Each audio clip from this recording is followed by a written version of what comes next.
I have a confession. I am addicted to Candy Crush Saga. There is something about taking a pile of multicolored candies and crushing them to bits in a Tetris-style gaming space that I cannot get enough of. Candy Crush used to be my time killer of choice. Anytime I had to sit in a waiting room, couldn't fall asleep, or had to make it through an especially long car ride, I would settle in with my Candy Crush game and play the time away. Slowly but surely, my gaming began to take up more and more of my time until I decided that I actually had a problem with a video game. What had begun as a fun time waster was starting to become the first thing I did when I woke up in the morning and the last thing I did before I fell asleep at night. I told myself that I could function without Candy Crush as my always available distraction. I also told myself that I had much more important things to focus on, like my move to South Carolina to pursue my PhD at Clemson. So before I moved to South Carolina, I deleted Candy Crush and quit playing. Cold turkey. After about a week of reflexively trying to open the game on my phone, which felt like being haunted by the ghost of a game, I felt like I had successfully weaned myself. Around November, however, after playing The Walking Dead in a seminar, I began to talk myself back into Candy Crush. I didn't really play that much, I told myself, and maybe it would be a good way to reward myself for getting tasks accomplished. Grade 4 papers, play Candy Crush. Read a chapter, play Candy Crush. This is a good problem-solving strategy, right? I took very little convincing before I had re-downloaded the game to my phone. In what follows, I will attempt to justify my obsession with Candy Crush using some of the theory I was reading at the time when I came back to my favorite game.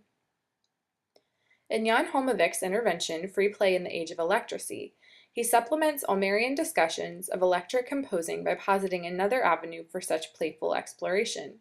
He explains that, quote, this book contributes to the invention of electracy and constitutes an intervention in two key ways. First, it traces its path across a number of digital and rhetorical domains: informatics, history and computing, hacker heuretics, ethics rhetoric, pedagogy learning, virtual space, ergodic play, and monumentality, games as experience engines.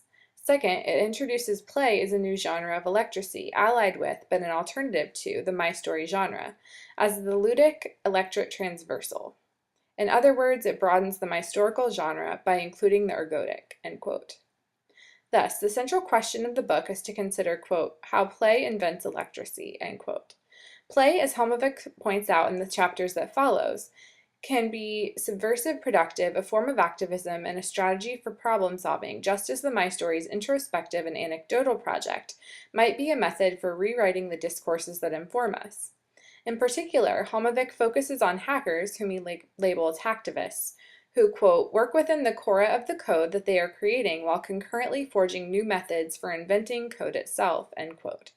Play, Helmovic posits, can be more than a way to simply pass the time, or perhaps a better way to say it is that passing the time can involve more than simply crushing little pieces of candy on a phone for hours on end, for example. Play as an electorate practice insists upon a view of knowledge as a complex network of ideas and practices that might be undone and redone perpetually.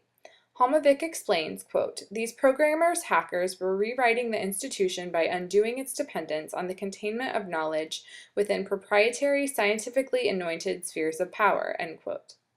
In shifting away from the literate school and towards the electorate internet, hackers in particular, and gamers in general, have the potential to reject those who might attempt to control knowledge as a thing to be held and protected.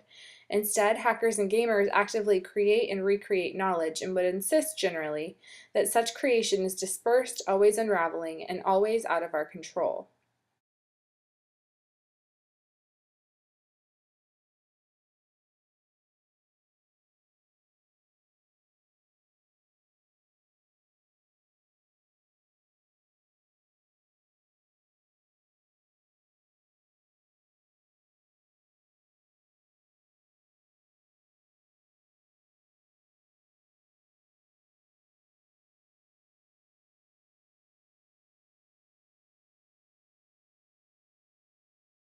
To return to my Candy Crush obsession, though, I have to wonder whether or not it represents electorate play for me.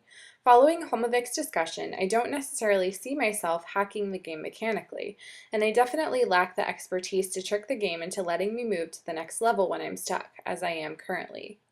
So what is it about the game that I keep coming back to, and is there a purpose for the game beyond my obsession with distracting myself from boredom? I might have said no if you had asked me this question before November, but since then I've noticed that my Candy Crush gaming has taken on a new purpose. I don't necessarily turn to the game when I'm bored. I turn to the game when I am unable to solve a problem or when I feel that a quote-unquote real challenge that I'm facing is insurmountable. So midway through grading a large stack of papers, I play a level on Candy Crush.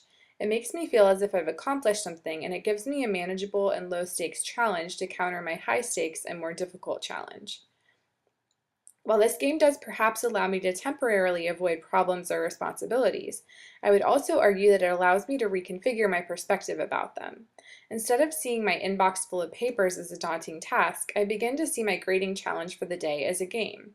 I begin to strategize about a series of readings, and I give myself small rewards for completing various tasks along the way. My interest in Candy Crush translates into a gamification of my everyday tasks. The distraction becomes more than a motivation for work, it becomes the methodology. Candy Crush particularly appeals to me because success in the game means that candies disappear, which is maybe what I'm trying to make happen when I complete a project or assignment.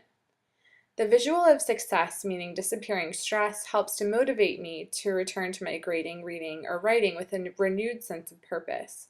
And I'd say more, but now, if you'll excuse me, I have to return to my game. I have a new life left, and I'm moving on to the next level.